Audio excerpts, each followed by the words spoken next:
Y este 21 de diciembre vamos a hablar de un tema de muchísima actualidad, migración.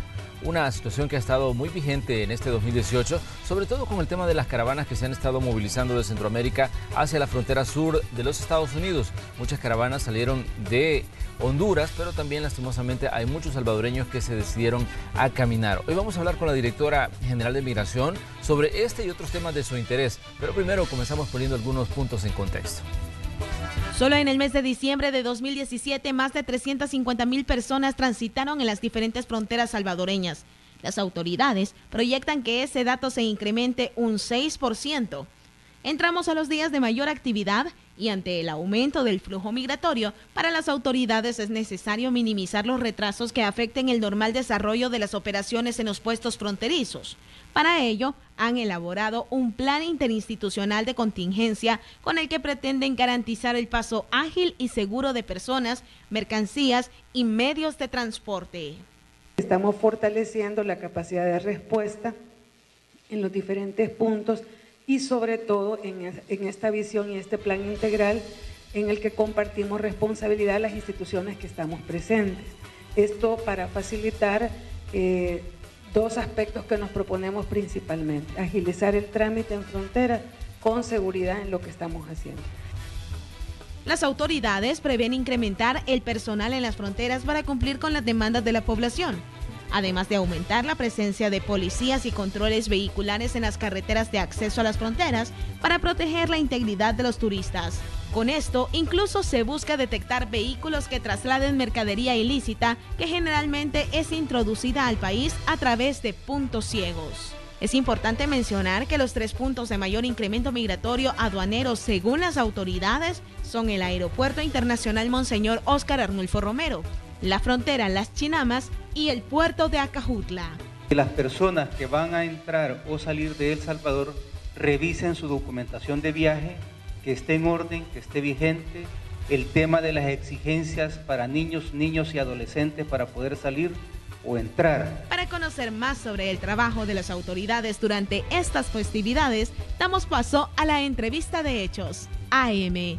¡Comenzamos!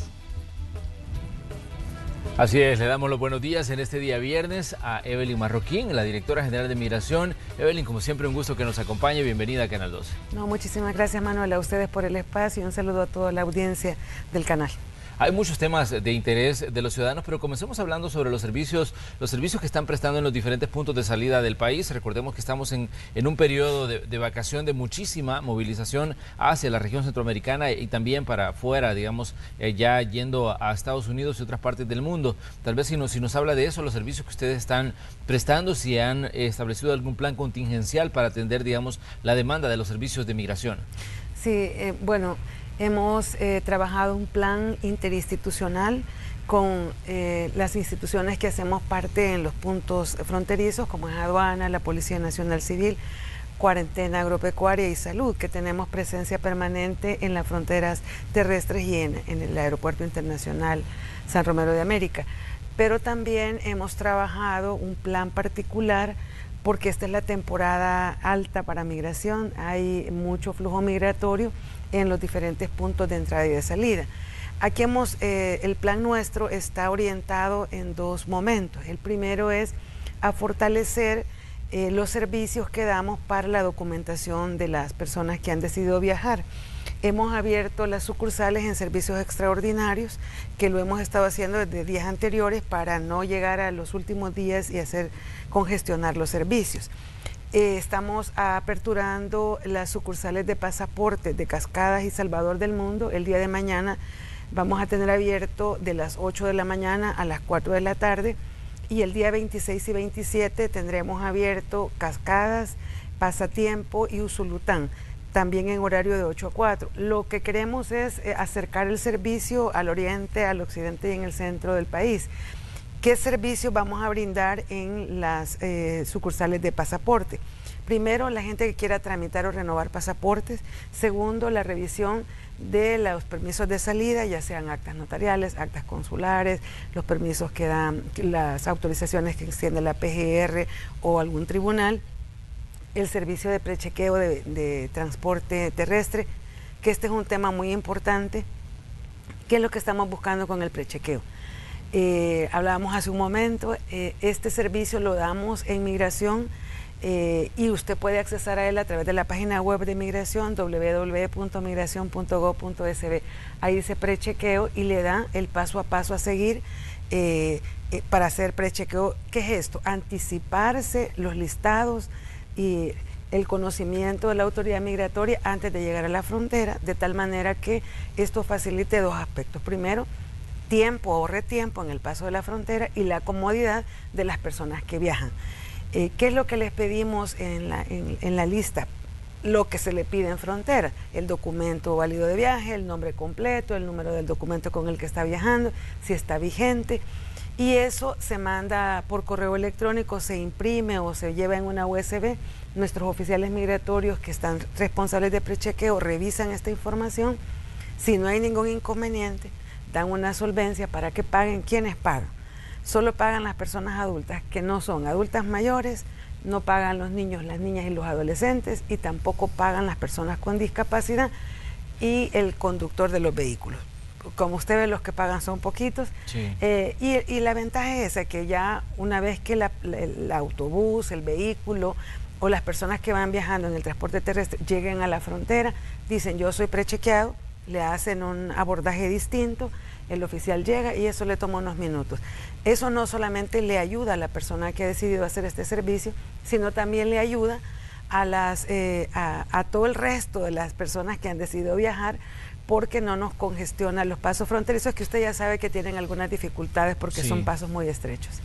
Pero, ¿qué cantidad o cómo digamos, describiría usted, Evelyn, el flujo, digamos, de salvadoreños hacia Guatemala, hacia Honduras, buscando, digamos, tal vez ir unos días previos a la celebración del fin de año a la región, aquí en el mismo Centroamérica? La movilización, ¿qué tan fuerte es? Sí, ese era el otro tema que quería abordar, porque este es como la parte, la parte preliminar o preparatoria, digamos. Pero en la frontera nosotros hemos generado un dispositivo de fortalecer los puntos fronterizos con mayor personal que está físicamente en los lugares, pero también todo un personal que está detrás, que nadie lo ve, que es invisible, que es el soporte técnico, el servicio a los sistemas, todo el trabajo que hay que garantizar para que demos este trabajo. El año pasado nosotros tuvimos de entradas y salidas al país, en el periodo de esta vacación, tuvimos 359.490 personas que entraron y salieron. ¿A dónde se dirigió esta cantidad de personas? Bueno, principalmente a Guatemala, Honduras y los Estados Unidos. ¿Cuáles son las fronteras en las que tenemos mayor afluencia? Primero es el aeropuerto internacional, en la que tuvimos el año pasado 80.164 personas que entraron y salieron. Quiero decirle que en Chinamas salieron 79.695 y en el puerto marítimo Acajutla, que usted dirá un dato leve, pero creo que es significativo, 593 personas. De este dato general, la mayoría de la gente ingresó al país. O sea, está un 50-50, pero hubo un leve incremento de la gente que ingresó al país por vía terrestre y por vía aérea. La gente viene, en el caso de las terrestres, pues a la zona occidental, a las playas, y la gente nuestra va principalmente, como ya decía, a Guatemala, Honduras, y en los Estados Unidos al tema de la visita de la familia, hacer turismo. El año pasado incrementamos con respecto al 2017, el periodo anterior de vacaciones, perdón, Sí. Incrementamos con respecto al 2017 un 6%. De acuerdo al comportamiento que tenemos hasta este momento por los requerimientos de prechequeo, por la emisión de los documentos de viaje, consideramos también que va a haber un incremento también este año de gente que entra y sale al país. ¿Qué cantidad de gente busca tramitar su pasaporte en estos días? Porque vemos que viene mucha gente de Estados Unidos, de pronto aprovechan para hacer trámites acá de carácter migratorio, para que usted les pueda dar también los horarios que van a tener las oficinas, porque de pronto mucha gente anda haciendo trámites a la carrera de que se dio cuenta de que va a salir tal vez a Estados Unidos y que su pasaporte está vencido. Sí, esto es clave, porque cuando uno va a viajar a otro país, generalmente le solicitan a usted que tenga 6 meses de vigencia el pasaporte.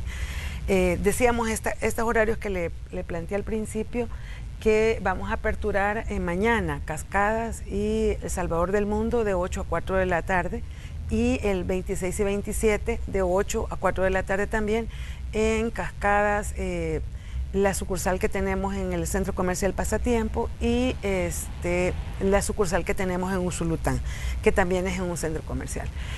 Esta es la idea de acercar el servicio, de permitirle justamente a la gente que ha decidido viajar que pueda llegar, y a la gente que en una emergencia ha tenido algún inconveniente también le podemos dar el pasaporte. ¿Y en el aeropuerto también funcionaba una oficina, ¿no? Ahora no, solamente no tenemos 8 sucursales a nivel nacional donde hacemos emisión de pasaporte, que es la del centro de gobierno.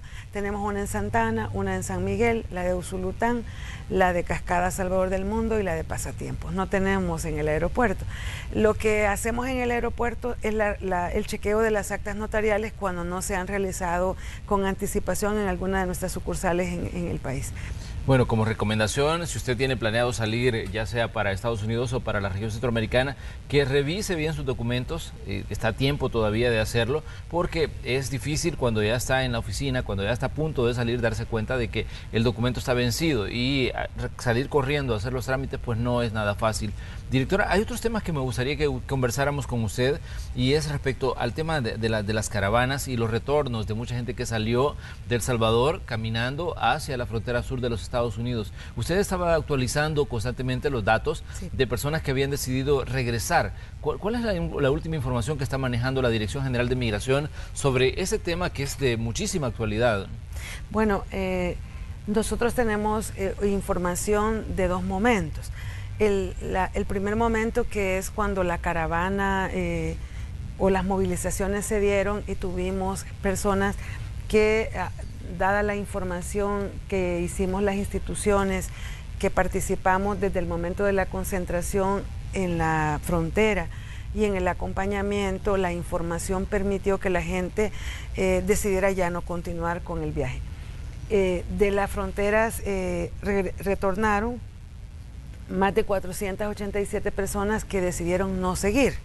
De estas tuvimos personas que les negamos la salida por no contar con los documentos válidos de viaje, pero además tuvimos una situación que nos llamó mucho la atención e importante, y es que una vez que las personas pasaron de la frontera de El Salvador, como conocemos, se convirtieron en más vulnerables de lo que significa ya ser migrante en una situación irregular. Fíjense que en Guatemala la gente que pasó por nuestra frontera iba documentada, y todavía en Guatemala iba en situación regular. Pero el hecho de ir en esa movilización la posicionó en condiciones de vulnerabilidad. La gente nos comentaba a la hora de la recepción que muchas de las personas que iban ahí, en un primer lugar se manejaron con ellos como que querían ayudarles, ¿verdad? Le presto el teléfono para que llame a su familia, pero era tener el número de la familia para después extorsionarla. Como en las caravanas se manejó que se podían ir solamente con la ropa, con el agua, sin dinero, pues mucha de la gente se fue en la movilización porque no tiene para pagar un coyote, y se tiene porque creyó lo que le dijeron en las redes sociales. Cuando llega a Guatemala no tenía para comprar agua, no tenía para comprar comida, no tenía para nada, y además era estaban siendo amenazadas, sujetas de amenazas de estos grupos o de estas personas. Ahí en Guatemala hubo un retorno que apoyó las redes consulares nuestras que han acompañado este proceso, y de Guatemala regresamos en un primer momento, apoyamos en el retorno 396 personas, pero después esto mismo ocurrió en Tapachula. O sea, la gente siguió el camino, pero ya cuando entró a México no llevaba la visa correspondiente, y ahí sí se encontraba en una situación irregular. Eran otras condiciones. Eso vulnera aún más, como ya decíamos, la situación de las personas que decidieron emprender este viaje. Y de ese lugar atendimos 466 personas que venían que desistieron de Tapachula y pidieron el apoyo de la red consular y se retornaron. Pero también tuvimos grupos de migrantes que se movieron con el apoyo de la Organización Internacional para las Migraciones, que fueron retornos voluntarios, gente que no quería continuar y que de manera coordinada con los consulados, la OIM y nosotros hicimos retornos de personas en grupos más pequeños, que esto nos pasaba, digamos, como unos 200 personas en el primer periodo. Pero hubo un grupo que usted conoció de una redada que se hizo el Instituto Nacional de México, que iban en la caravana, y de ese grupo de los que estaban en la redada, nos retornaron 188 personas, de las que salieron el 31 de octubre. Entonces, cuando nosotros asumamos, son más de 1.200 personas las que han retornado de las 4 movilizaciones que se dieron. Ahora, este número cambia todos los días, porque cuando nos están haciendo, cuando México nos está enviando personas a través de los retornos asistidos, que llamamos, que es el proceso normal que tenemos de recepción de retornados, viene 1, 2, 3 otras personas que han participado en estas movilizaciones de acuerdo a nuestros registros. Entonces el dato va cambiando. Va variando. Directora, hay una interrogante siempre sobre el tema de las movilizaciones. Primero se dijo que había una movilización con un interés político de quienes lo estaban organizando, pero ¿qué tanta gente fue engañada por traficantes de personas que serían, digamos, quienes a la larga estaban tras toda esta movilización? Porque como usted decía, ya cuando salían del territorio les decían que tenían que pagar. Mucha gente, hemos escuchado los testimonios que dice de que incluso les dijeron que los iban a dejar abandonados en vista que no llevaban dinero, ya cuando estaban en territorio mexicano. ¿Qué, digamos, han detectado ustedes que son redes de traficantes las que podrían estar tras estas movilizaciones, o por lo menos en parte, o involucrados en esta movilización, porque era algo que no se había visto antes, ¿no? Sí. Bueno, la OIM en la primera movilización realizó una entrevista, una encuestita, así muy pequeña, pero muy significativa, a la gente que iba saliendo, y lo que arrojó este trabajo que realizó la OIM es que, bueno, primero la gente decía que se iba en la caravana porque se sentía segura cuando iba en grupo, porque no tenía el dinero para pagar el coyote, porque se sentían protegidos porque entre hermanos se ayudaban. Es decir, la gente creyó lo que se manejó en las redes, para responder a su pregunta. En las redes se manejó que si van juntos van a lograr el objetivo, que si no llevan dinero no hay problema porque se van a proteger entre ellos, que lo único que necesitaban era lo básico para caminar, que iba gente que ya conocía el camino. Pero ¿qué es lo que ocurrió? No se pudo hablar con nadie que se hacía responsable de la organización de las caravanas, porque cuando usted preguntaba en El Salvador del Mundo o en los puntos fronterizos quién es la persona responsable que lo lleva, nadie decía nada. Todo el mundo decía, voy voluntariamente, no, yo lo leí, alguien me lo envió por el WhatsApp, por las redes. Entonces no había una persona responsable con quien dialogar sobre lo que estaba ocurriendo. En el camino nos dimos cuenta de conductas que llamaron la atención. Por ejemplo, gente que paraba los buses y los pagaba, que organizaba los traslados a la frontera. Entonces, que eso reflejaba un nivel de organización que no ocurre en expresiones que no están organizadas. O sea, yo creo que aquí estas señales se comenzaron a observar desde la salida. Cuando esto también ocurrió después de la frontera, nos comenta la gente de la red consular que era el mismo caso. Llegaron a las terminales, coordinaron el transporte, ellos decidían quiénes iban, qué tipo de perfiles iban en el transporte. Nosotros detectamos como Dirección General de Migración y Extranjería en la frontera personas que tenían antecedentes de tráfico y de trata, que no tenían órdenes de captura vigente, pero que tenían un antecedente sobre estos delitos de crimen organizado vinculados al tema migratorio. Nosotros los derivamos a la Policía Nacional Civil, como es el procedimiento correspondiente, y entendemos que la Policía Nacional Civil ha estado trabajando en estos casos. Sí, la conducta, el manejo y lo que la gente nos ha comentado al retorno nos hace suponer que detrás de esto habían estas redes que solo les interesa el dinero, no les interesa la seguridad de las personas que han estado detrás de esto. Ahora, concluir categóricamente que solamente las redes y que no hubo, digamos, un movimiento espontáneo en esto y que la gente no creyó, ¿verdad?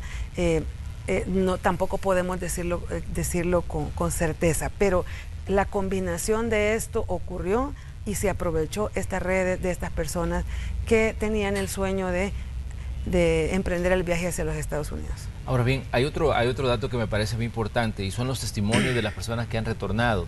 ¿Qué dicen de la experiencia que vivieron? Ustedes como Dirección General de Migración pues obviamente tienen un control e incluso tienen acceso a los testimonios de estas personas que cuentan que ya saliendo de El Salvador pues la historia comenzó a cambiar y la realidad comenzó a ser muy diferente y que el entusiasmo con el que comenzaron a caminar desde El Salvador del mundo, que comenzaron a organizarse para salir, pues se fue desvaneciendo a medida que se iban acercando a la frontera sur de Estados Unidos, donde hemos visto pues situaciones que han sido hasta cierto punto críticas. ¿Qué podría usted decir sobre las evaluaciones de esos testimonios? ¿Qué conclusión se puede sacar de esa realidad que ha vivido esta persona que tal vez comenzó a caminar pensando de que efectivamente iba a llegar a Estados Unidos en algún momento y que les iban a recibir, que les iban a dejar pasar a territorio estadounidense, cuando sabemos que la realidad del otro lado de la frontera también digamos, no favorece mucho a que estas personas puedan llegar a Estados Unidos y entrar sin mayor problema, ¿no? Sí, bueno, cuando hemos conversado con la gente en los procesos de recepción, se les hace la pregunta, ¿verdad? Si a ellos les ocurrió algo en el camino, si tienen algo que denunciar, si requieren protección especial. Siempre hemos comentado en los espacios que ustedes nos permiten que la Dirección de Atención al Migrante tiene 10 instituciones del gobierno que trabajamos en el proceso de recepción. Las instituciones que hacemos parte es la Policía, Migración, Salud, el IDEMU, el CONNA, el ISNA, la PGR, Trabajo, la Cancillería. Digo esto porque depende del perfil de la gente que viene, así se deriva para efectos de atenderlo de forma correcta e integral. Las entrevistas se han trabajado, digamos, de forma especializada a aquellos perfiles que han sido más vulnerables, como son los niños, las niñas, las mujeres, y comentan una serie de inconvenientes que tuvieron que atravesar o pasar en el trayecto. Primero, la mayoría de la gente que vino enferma, con problemas respiratorios, con problemas en la piel, porque usted sabe que el cambio de clima les afectó, la gente no iba preparada para los cambios de clima, pasando El Salvador y llegando a Guatemala, el clima cambia. Sí. Entonces los niños y las niñas venían bastante enfermos de los bronquios, del sistema respiratorio. Este fue un primer indicador. Segundo, la gente comentó que hubo momentos en el que, como no tenían acceso a comprar agua, lo básico, venía gente deshidratada y con problemas en el estómago, producto de no haber comido, no haber tomado agua. Pero también en el trayecto, como sabemos, porque esta es una información que la conocemos, pero se nos olvida cuando se toman decisiones no informadas. Hubo gente que se aprovechó de ellos, ¿verdad? Grupos que les salieron al camino, que les exigían dinero, grupos que quisieron desorganizar la movilización de tal manera de poder reclutar o dispersar los grupos, y que la gente se sintió realmente amenazada, además de las conductas xenofóbicas que hemos conocido a través de los medios de comunicación de algunas personas, porque no vamos a decir que en general de los pueblos, en el caso del pueblo de México, sino de algunas personas que, movidas por discursos incorrectos, tuvieron actitudes xenofóbicas hacia algunas personas. En el caso de El Salvador, fue una conducta distinta, digamos, porque en el caso de Tapachula, la mayoría de los salvadoreños que llegaron al parque de Tapachula, conociendo los antecedentes de los que estoy hablando, conductas de rechazo hacia la gente que iba en la migración, decidieron ponerse a la orden de las autoridades de Tapachula y participaron, por ejemplo, en limpiar los parques, en pintar los parques, en hacer acciones que los posicionaran como gente de bien, como que no iban a generar ningún inconveniente. Pese a eso, la gente comenta, bueno, hay gente que dice que fue abusada. Estos detalles nosotros no los compartimos por una razón de no revictimizar, pero hay historias complicadas todos los días, y de este grupo de gente no es la excepción. O sea, la gente comenta cosas terribles que ha ocurrido con las redes del crimen organizado a lo largo de la ruta del migrante, que van desde el abuso físico, el abuso sexual, las amenazas y las extorsiones a sus familias. Muy bien, vamos a hacer una pequeña pausa comercial, pero cuando regresemos vamos a hablar también de lo que se ha estado diciendo en estos últimos días, que una nueva caravana se estaría organizando. Le vamos a preguntar a la directora general de Migración qué datos tienen ellos sobre esta otra movilización que estaría por salir de El Salvador hacia la frontera sur de los Estados Unidos. Regresamos, somos la entrevista de Hechos AM, volvemos enseguida.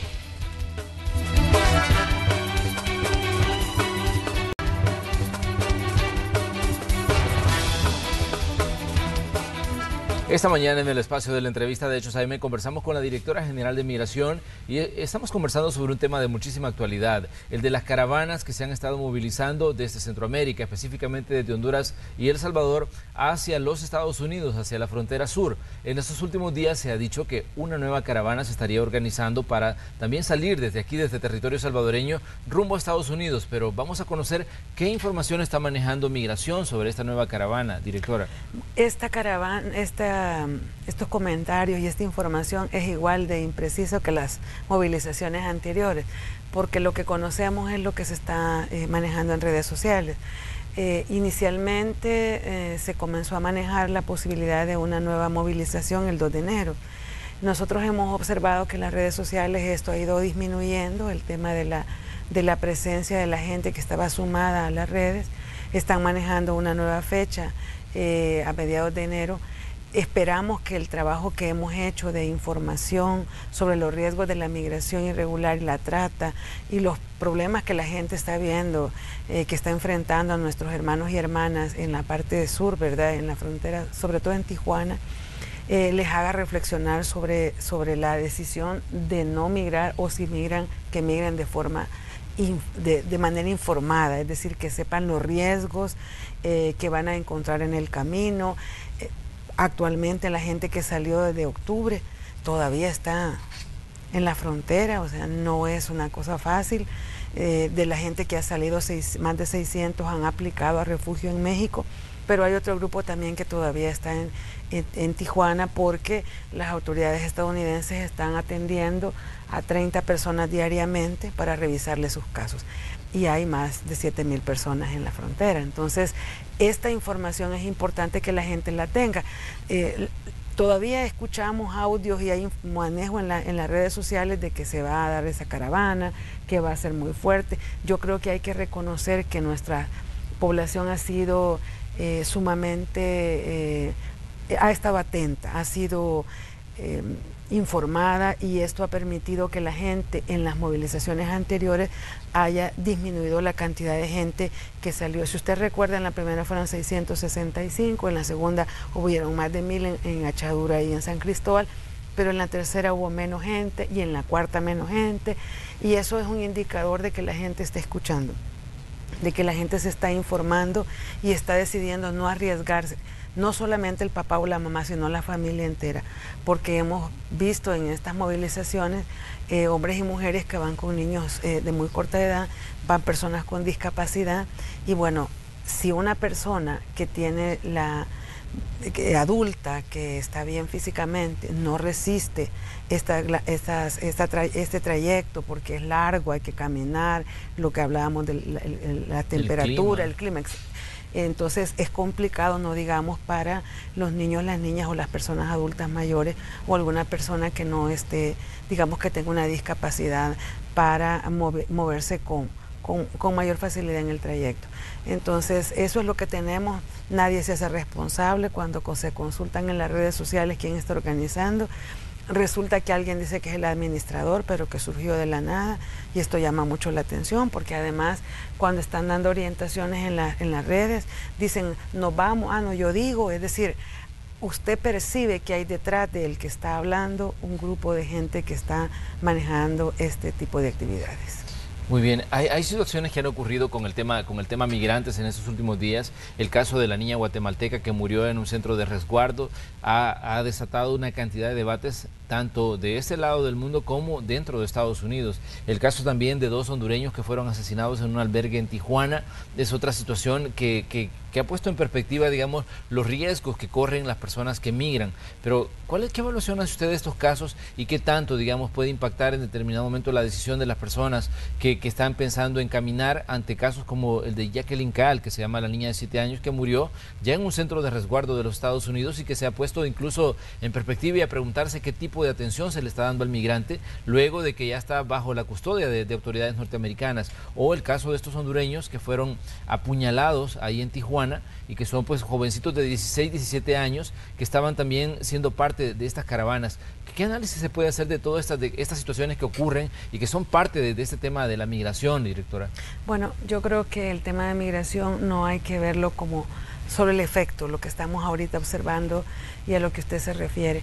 Hemos hablado que el tema migratorio hay que abordarlo porque es multicausal y que en esto debemos trabajar tanto los países de origen, es decir, los países de donde salen las personas a migrar, hay que verlo desde el punto de vista del tránsito, al país de destino, es decir, qué papel juega el país de destino y qué papel juega también el retorno.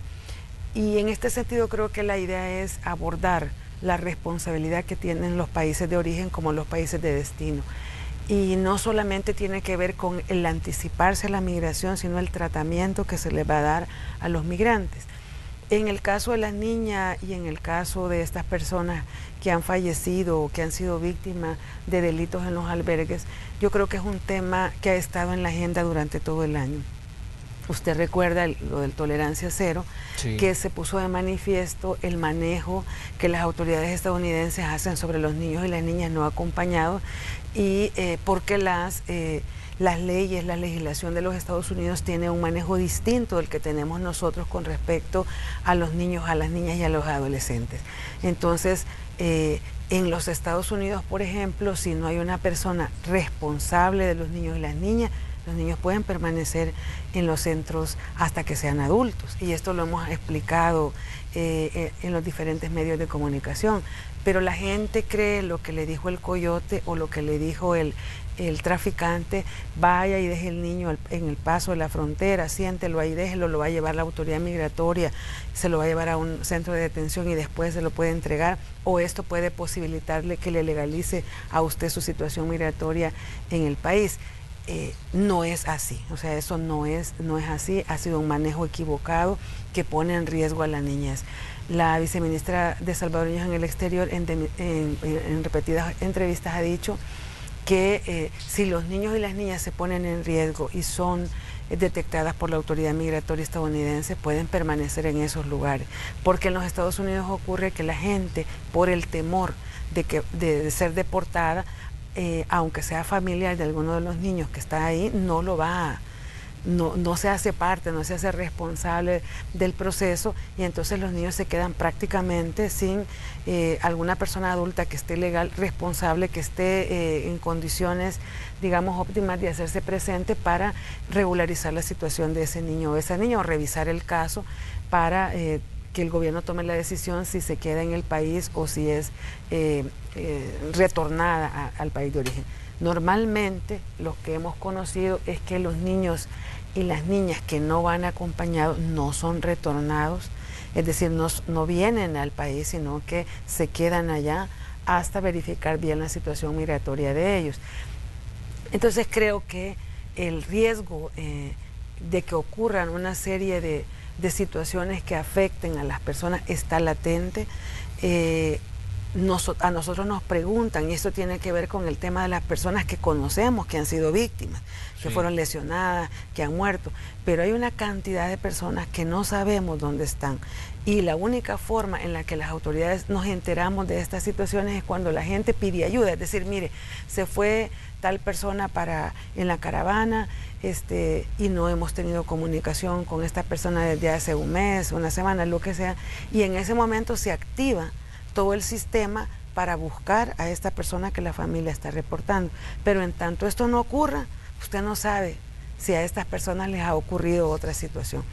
En Tijuana ha habido gente que ha sido golpeada, hay gente que se ha salido de los albergues porque ya han sobrepasado la capacidad, y esto, claro, pone en una situación de riesgo a las personas que no están bajo la protección del sistema. Y hay un elemento, mexicano. directora, creo yo, que a veces no se dimensiona también el daño psicológico que se le provoca a los niños, porque los niños son arrancados del arraigo que tienen familiar, del grupo con el que ellos se desarrollaban aquí en El Salvador, y de pronto son llevados a una travesía larga, a unas condiciones que pues no son las mejores, y eso no lo decimos nosotros, lo dicen las imágenes, lo dicen los testimonios que hemos tenido, y esto muchas veces lleva también a otra situación que es muy real, la separación ya en territorio estadounidense, niños que están en albergues, muchos niños salvadoreños están en albergues, y hasta ahora ellos no saben ni dónde están sus padres, ni los responsables, ni tienen contacto con su familia. Esto a la larga, yo hablaba con una psicóloga hace unos días y ella me decía que parece que en determinado momento eso se tiene que medir también, porque el impacto psicológico que tiene toda esta situación de la movilización y la separación de la familia le pasa factura al niño en determinado momento de su vida. Es correcto. Por eso es que nosotros insistimos en el tema de que los padres y las madres, que somos los responsables del cuidado personal de nuestros hijos, tomemos decisiones informadas, ¿verdad? Decisiones que nos lleven a no poner en riesgo a nuestra familia, y sobre todo los más pequeños. Cuando recibimos familias en los retornos, se aborda, y sí hay una afectación por todo lo que significa, ¿verdad? O sea, la separación de la gente que ha habido en el trayecto de las caravanas. Hemos conocido historias desde hace muchos años de que los coyotes separan a los niños de la mamá y del papá y se los entregan hasta en los Estados Unidos.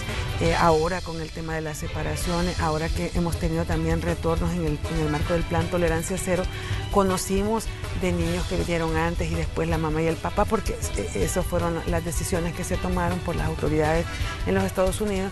Y esto ha afectado, claro, la afectación seguramente en el momento no la podemos observar, pero esto, si no se aborda y no se trata integralmente en el futuro inmediato y en el largo plazo, va a afectar a estos niños y niñas que pasaron por esta situación a la que usted hace referencia. Directora, me gustaría que cerráramos también con los datos de retornados, porque una cosa también importante es cuando ya mucha gente llega a los Estados Unidos, se comienza a establecer, pero por una u otra razón, por una u otra circunstancia, tiene que regresar a El Salvador, muchas veces no por voluntad propia, sino porque las mismas autoridades norteamericanas lo están enviando de regreso a El Salvador.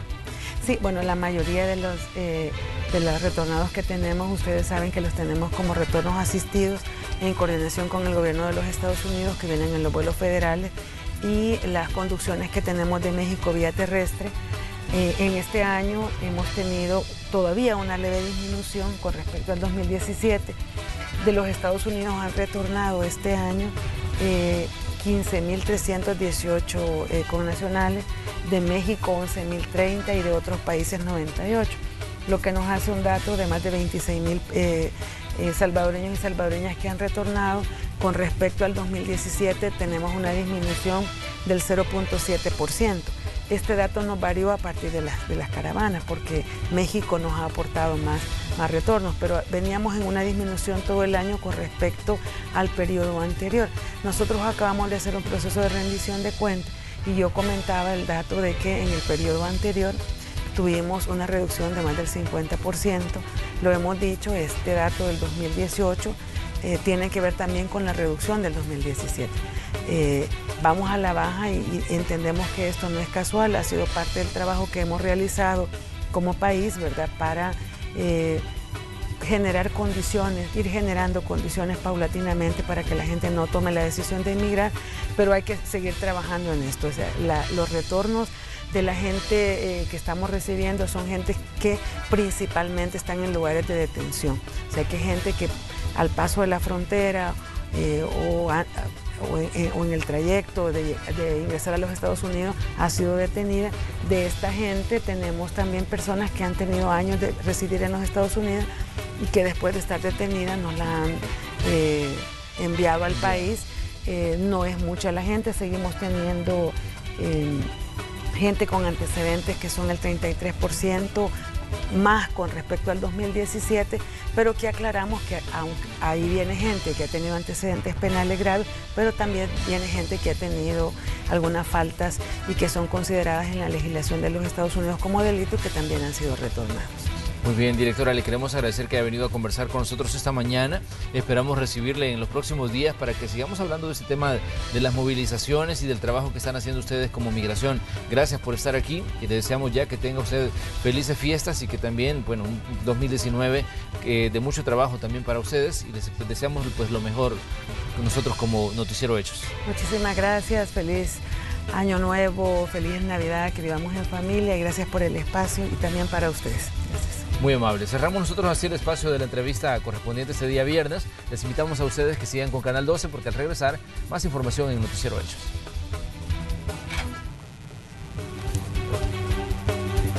El Salvador es tu casa, tu país. Con el programa Vivienda Cercana a tus seres queridos en el exterior, pueden comprar su casa en El Salvador. Diles que se acerquen a las ventanillas del Fondo Social para la Vivienda. Te financiamos hasta $150,000. El Fondo Social para la Vivienda presentó.